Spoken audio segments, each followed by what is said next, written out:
Hi, everyone. This week we've been talking about give us today our daily bread. That line in the Lord's Prayer where we ask God to give us the things that we need. Now, I don't know about you guys, but I've never had my food dropped out of nowhere right before me. Right? Usually my food, I get it through what seems to us really ordinary ways. But today I want to look at something that I think really helps us open our eyes as to how God works throughout our world. You see, we look throughout the Bible and God always uses things that we would consider ordinary to get his job done. There are times where he uses extraordinary means, but usually God uses the ordinary to do the extraordinary. Think about Jesus' birth. Was born in a dirty, stinky barn to parents who weren't really important in society. What about baptism? God uses water. We've got it everywhere. It's most of the planet. He uses something super common to do something extraordinary. Our communion. He uses bread and wine, two things that historically in the world have been really common and really ordinary to do something extraordinary. So I want to look at when we ask God to give us our daily bread, to give us the things that we need, how does he actually do that? So look at this. Look at this.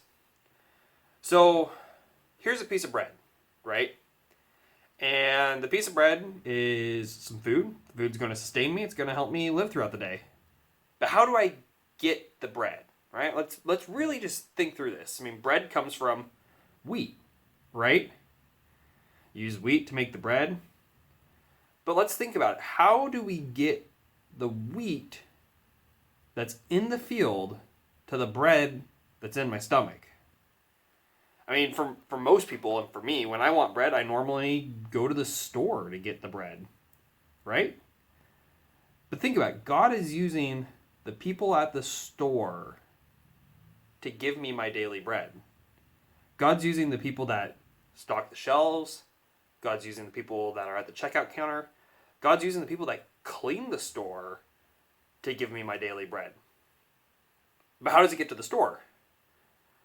For most stores here in the United States, it comes on a truck. So there's the people that load the truck, and the people that drive the truck, and the people that unload the truck. God uses to help me get my daily bread. But we're still not quite to the wheat in the field yet, right? For a lot of bread in this country, it's made in a factory. I like to think, oh, wouldn't it be great if mine came from a bakery? But usually when I buy bread, it's factory bread. But again, God's using the people that are working in the factory each step of the way. We're at probably at least 100 people God has used to give me my daily bread already. But still, the factory is not where the bread starts. We're still not even to the field yet. The wheat has got to get from, the field to the factory. So there's another person, either on a boat, on a truck, on a train. There are more people involved in this process of us getting our daily bread.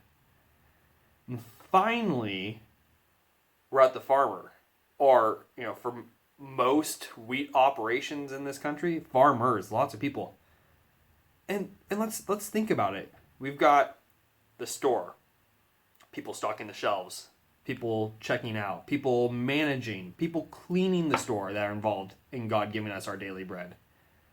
All the people that work in the factory, all the people that run the factory, the people that, do the books, clean the machinery, fix the machinery. All of these people are involved in getting us our daily bread. What about all the people that transport the products? What about all the people that make sure that transportation works? What about all the people that make sure that the roads or the rails work? What about the people that are actually growing the different parts of the bread? I mean, wheat is a really big part of it, but what about people that make sure the yeast is available? Or any of the extra stuff that goes into the bread? I mean, when we think about it, when we're asking God, give us today our daily bread, we're asking him to sustain us, to give us our needs. But we're also praying, God, thank you for all of the people that you use to give us our needs. God, protect those people. God, help them to thrive. And God, help them to continue helping all of us get our needs. And you can use this exercise to think through all sorts of things. I mean, God uses, when we get down to it, thousands of people to get us the things that we need. That's pretty incredible. And we can also take a step back and start thinking about, what do I do that helps fulfill somebody's needs? I mean, probably at some point on the way, you are helping somebody out to get their daily bread. Have a great week, everybody.